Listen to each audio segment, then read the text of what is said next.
आज के इस वीडियो का टॉपिक है त्रयोदशी वृत्त यानी प्रदोष वृत्त। इस वृत्त के संबंधित सारे प्रश्नों को आज हम एक एक करके देखेंगे। चलिए तो फिर स्टार्ट करते हैं। ये त्रयोदशी वृत्त यानी कि प्रदोष वृत्त आखिर क्या है? ये एकादशी की तरह ही हर महीने में 2 बार प्रदोष वृत्त आता है, जो कि हर शुक्ल और कृष्ण पक्ष की त्रयोदशी तिथि 13 को रखा जाता है। त्रयोदशी तिथि की सायंकाल को प्रदोष काल होता है, इसलिए इसे प्रदोष वृत्त भी कहते हैं। यह वृत्त महादेव और माता पार्वती को समर्पित है। इस वृत्त को भी बहुत प्रभावशाली माना गया है। प्रदोष वृत्त में महादेव का पूजन प्रदोष काल में ही किया जाता है। माना जाता है कि प्रदोष काल में महादेव का पूजन करने से सभी देवी देवताओं से आशीर्वाद प्राप्त हो जाता है। साप्ताहिक दिवस सोमवार को आने वाले प्रदोष को सोम प्रदोष कहते हैं।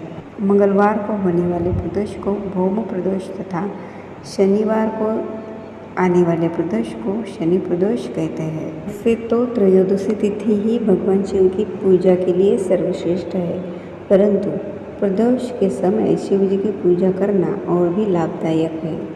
प्रदोष काल सूर्यास्त के 1.5 घंटे बाद तक माना जाता है। इसके अलावा प्रदोष काल को खास तौर पर महादेव का पूजन ही किया जाता है। माना जाता है कि इस दिन महादेव का व्रत रखने और प्रदोष काल में विधि विधान से महादेव का पूजन करने से वे प्रसन्न होते हैं और सभी मनोकामनाएं पूरी करते हैं। प्रदोष काल को ही ध्यान के लिए सुषुम्ना नाड़ी को जागृत करने के लिए विशेष समय माना जाता है। ये व्रत करते समय ध्यान देने योग्य बातें हैं। प्रदोष व्रत एक ही देश के 2 अलग अलग शहरों के लिए अलग हो सकते हैं, क्योंकि प्रदोष व्रत सूर्यास्त के समय त्रयोदशी के प्रबल होने पर निर्भर करता है तथा 2 शहरों का सूर्यास्त का समय अलग अलग हो सकता है। इस प्रकार उन दोनों शहरों को प्रदोष व्रत का समय भी अलग अलग हो सकता है। कभी कभी ऐसा भी देखने को मिलता है कि प्रदोष व्रत त्रयोदशी से एक दिन पूर्व अर्थात द्वादशी तिथि के दिन ही हो जाता है। सूर्यास्त होने का समय सभी शहरों के लिए अलग अलग होता है, अतः प्रदोष व्रत करने से पूर्व अपने शहर का सूर्यास्त समय अवश्य जांच लें। त्रयोदशी व्रत तथा प्रदोष व्रत का महत्व क्या है? त्रयोदशी तिथि का मूलतः संबंध चंद्रमा से है। यदि कुंडली में चंद्रमा की स्थिति सही नहीं है तो त्रयोदशी या प्रदोष व्रत करने से लाभ मिलता है। सोम प्रदोष के दिन भोलेनाथ का रुद्राभिषेक और श्रृंगार का विशेष महत्व है। इस दिन सच्चे मन से भोलेनाथ की पूजा करने से मनोवांछित फल की प्राप्ति होती है। लड़का या लड़की की शादी विवाह की अड़चनें दूर होती है। संतान की इच्छा रखने वाले लोगों को इस दिन पंचगव्य से महादेव का अभिषेक करना चाहिए। वहीं ऐसे जातक जिन्हें लक्ष्मी प्राप्ति और करियर में सफलता की कामना हो, उन्हें दूध से अभिषेक करने के बाद शिवलिंग पर फूलों की माला अर्पित करनी चाहिए। मान्यता है ऐसा करने से भोलेनाथ अत्यंत प्रसन्न होते हैं। अलग अलग वारों के अनुसार प्रदोष व्रत के लाभ प्राप्त होते हैं। रविवार को पड़ने वाले प्रदोष व्रत से आयु वृद्धि तथा अच्छा स्वास्थ्य लाभ प्राप्त किया जा सकता है। सोमवार के दिन त्रयोदशी पड़ने पर किया जाने वाला व्रत आरोग्य प्रदान करता है और इंसान की सभी इच्छाओं की पूर्ति होती है। मंगलवार के दिन त्रयोदशी का प्रदोष व्रत हो तो उस दिन के व्रत को करने से रोगों से मुक्ति व स्वास्थ्य लाभ प्राप्त होता है। बुधवार के दिन प्रदोष व्रत हो तो उपासक की सभी कामनाओं की पूर्ति होती है। गुरुवार के दिन प्रदोष व्रत पड़े तो इस दिन के व्रत के फल से शत्रुओं का विनाश होता है। शुक्रवार के दिन होने वाले प्रदोष व्रत से सौभाग्य और दाम्पत्य जीवन की प्राप्ति होती है। संतान प्राप्ति की कामना हो तो शनिवार के दिन पड़ने वाला प्रदोष व्रत करना चाहिए। अपने उद्देश्य को ध्यान में रखते हुए जब प्रदोष व्रत किए जाते हैं तो व्रत से मिलने वाले फलों में वृद्धि होती है। प्रदोष व्रत करने की विधि। प्रदोष व्रत करने के लिए मनुष्य को त्रयोदशी के दिन प्रातः सूर्य उदय से पूर्व उठना चाहिए। नित्य कर्मों से निवृत्त होकर भगवान श्री भोलेनाथ का स्मरण करें। इस व्रत में आहार नहीं लिया जाता है। पूरे दिन उपवास रखने के बाद सूर्यास्त से 1 घंटा पहले स्नान आदि कर श्वेत वस्त्र धारण किए जाते हैं। पूजन गंगा जल या स्वच्छ जल से शुद्ध करने के बाद गाय के गोबर से लीप मंडप तैयार किया जाता है। अब इस मंडप में 5 रंगों का उपयोग करते हुए रंगोली बनाई जाती है। प्रदोष व्रत की आराधना करने के लिए कुशा के आसन का प्रयोग किया जाता है। इस प्रकार पूजन की तैयारियां करके उत्तर पूर्व दिशा की ओर मुख करके बैठे और भगवान शंकर का पूजन करना चाहिए।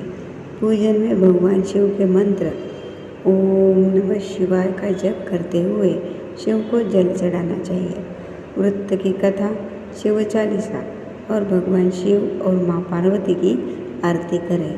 प्रदोष व्रत में क्या खा सकते हैं? प्रदोष व्रत में यूँ तो निर्जला रखा जाता है, इसलिए इस व्रत में फलाहार सेवन का ही विशेष महत्व है।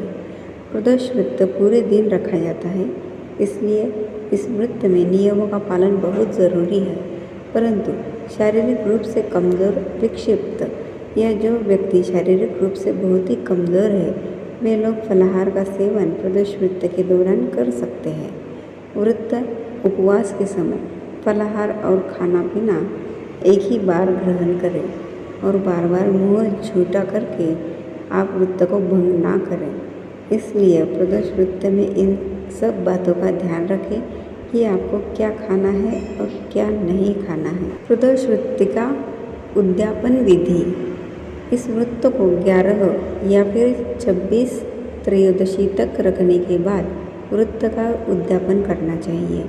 व्रत का उद्यापन त्रयोदशी तिथि पर ही करना चाहिए। उद्यापन से एक दिन पूर्व श्री गणेश का पूजन किया जाता है। पूर्व रात्रि में कीर्तन करते हुए जागरण किया जाता है। प्रातः जल्दी उठकर मंडप बनाकर मंडप को वस्त्रों और रंगोली से सजाकर तैयार किया जाता है। ओम उमा सहित शिवाय नमः मंत्र का 1 माला यानी 108 बार जप करते हुए हवन किया जाता है। हवन में आहुति के लिए खीर का प्रयोग किया जाता है। हवन समाप्त होने के बाद भगवान भोलेनाथ की आरती की जाती है और शांति पाठ किया जाता है। अंत में 2 ब्राह्मणों को भोजन कराया जाता है और अपने सामर्थ्य अनुसार दान दक्षिणा देकर आशीर्वाद प्राप्त किया जाता है। क्यों किया जाता है प्रदोष व्रत? इसकी कहानी है। एक कहा जाता है कि समुद्र मंथन के दौरान जब हलाहल विष निकला था तो सृष्टि को बचाने के लिए उस समय भयंकर विष को पी लिया था। वो विष इतना ज़्यादा असरकारी था कि उसे पीने के बाद महादेव का कंठ नीला पड़ गया था और विष के प्रभाव से उनके शरीर में असहनीय जलन होने लगे थे। तब देवताओं ने जल, बेलपत्र वगैरह से भगवान शिव की जलन को कम किया था। जिस समय ये घटना घटी थी उस समय त्रयोदशी तिथि और प्रदोष काल था। संसार को विष के प्रभाव से बचाने के बाद देवताओं ने इसी प्रदोष काल में महादेव की स्तुति की थी। प्रसन्न होकर महादेव ने भी तांडव किया था। तभी से हर त्रयोदशी तिथि को प्रदोष काल में महादेव के पूजन की परंपरा चलती आई है। इस दिन रखा जाने वाला व्रत प्रदोष व्रत के नाम से प्रसिद्ध हो गया। एक और पौराणिक कथा के अनुसार चंद्रदेव जब अपनी 27 पत्नियों में से सिर्फ एक रोहिणी से ही सबसे ज़्यादा प्यार करते थे और बाकी 26 को उपेक्षित रखते थे, जिसके चलते उन्हें श्राप दे दिया था, जिसके चलते उन्हें कुष्ठ रोग हो गया था।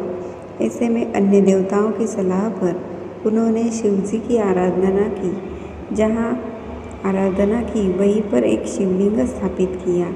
शिव जी ने प्रसन्न होकर उन्हें न केवल दर्शन दिए बल्कि उनका कुष्ठ रोग भी ठीक कर दिया। चंद्रदेव का एक नाम सोम भी है।